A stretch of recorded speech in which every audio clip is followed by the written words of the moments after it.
Bonjour, je m'appelle Shurd et dans cette vidéo, je vais t'expliquer comment transférer ta clé pliante à 2 ou 3 boutons dans un nouveau boîtier.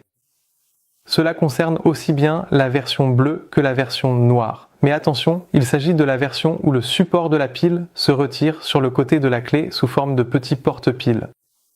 Il n'y a donc pas de couvercle de pile à l'arrière qui peut être ouvert sur ce modèle. De quoi avons-nous besoin pour ce service de transfert ?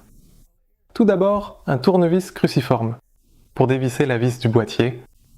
Et souvent, un tournevis plat est aussi très pratique pour retirer la carte électronique et le transpondeur.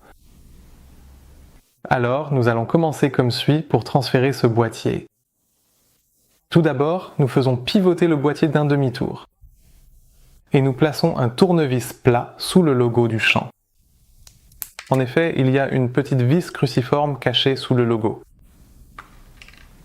Et nous la retirons à l'aide d'un tournevis cruciforme.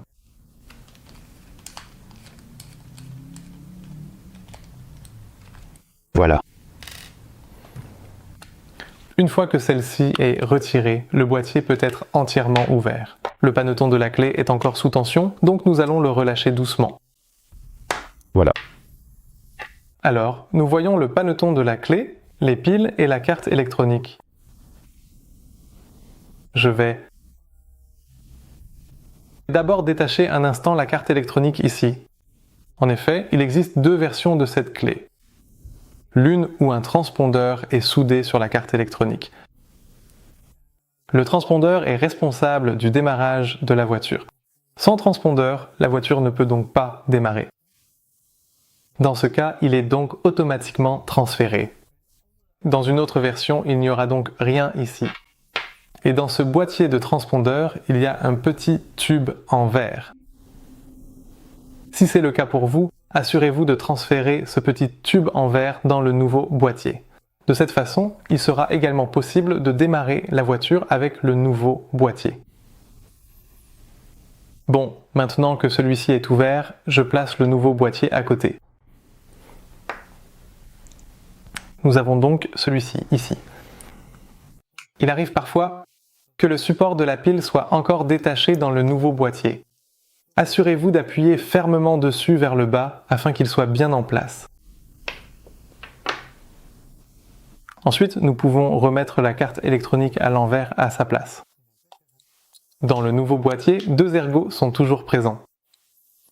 Un ergot se trouve ici. Et l'autre, je pense, est le filetage de la vis qui se trouvait ici.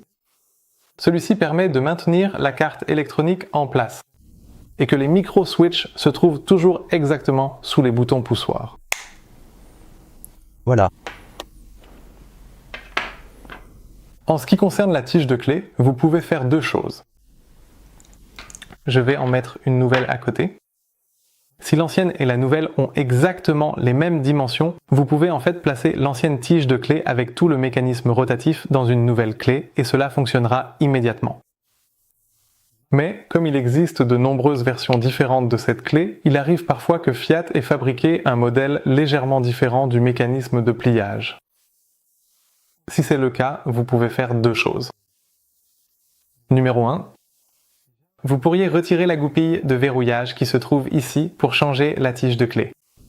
Une vidéo va maintenant apparaître à l'écran et si vous cliquez dessus, vous pourrez en apprendre beaucoup plus à ce sujet. La deuxième méthode consiste à tailler une nouvelle tige de clé.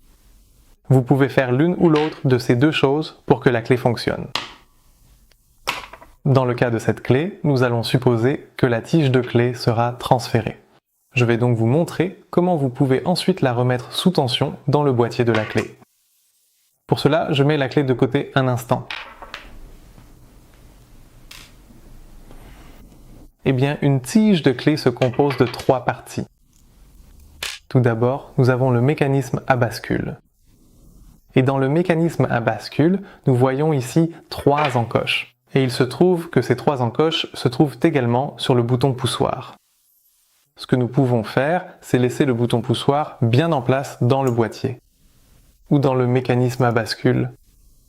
Nous nous assurons donc qu'il passe également bien de l'autre côté.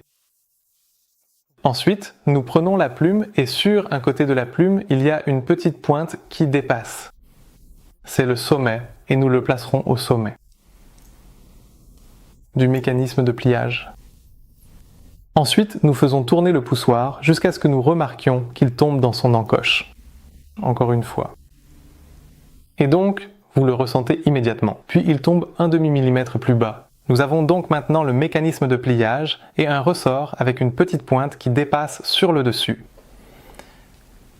Lorsque nous prenons le nouveau boîtier, nous voyons qu'il y a aussi une petite cloison à l'intérieur du boîtier. Nous voulons que la petite pointe tombe dans l'encoche du boîtier, derrière la cloison, afin que nous puissions le mettre sous tension. Nous plaçons donc le ressort sur la tige et nous le tournons légèrement. Voilà, maintenant la pointe du ressort tombe bien dans l'encoche et la paneton, tandis qu'elle est encore maintenue ici. Nous faisons un tour. De cette façon, vous pouvez sentir qu'il y a une certaine tension sur le paneton. La dernière chose que nous faisons maintenant, c'est assembler les deux moitiés.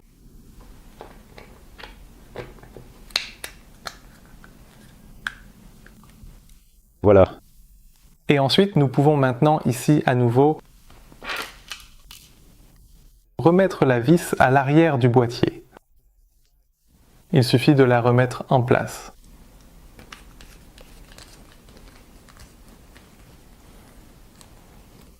Voilà.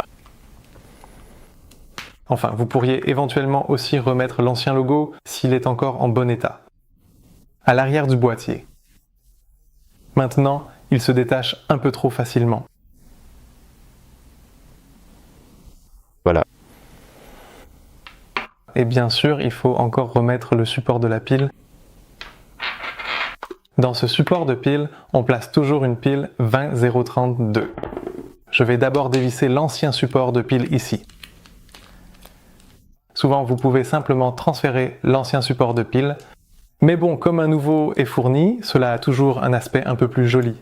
Et ils durent aussi souvent un peu plus longtemps.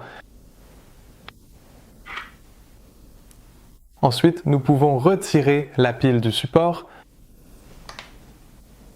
et la placer dans le nouveau support de pile. Le support de pile a un petit ergot en dessous et celui-ci s'insère exactement dans l'encoche en bas ici. Ce qui permet qu'il s'adapte parfaitement à plat dans le boîtier. Ensuite, nous remettons la vis en place. Il se peut aussi que vous ayez une vis plate qui doit être tournée d'1/4 de tour. Cela dépend simplement du modèle. Et nous la fixons ici complètement.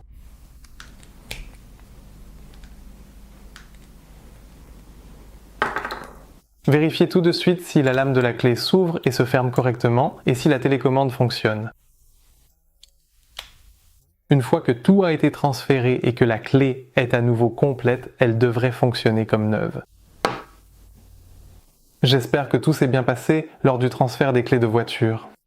Avez-vous encore des questions ou rencontrez-vous un problème? N'hésitez pas à envoyer un message à info-autosletel.nl ou à laisser un commentaire sous cette vidéo et nous essaierons de vous aider aussi bien et rapidement que possible. Bonne chance!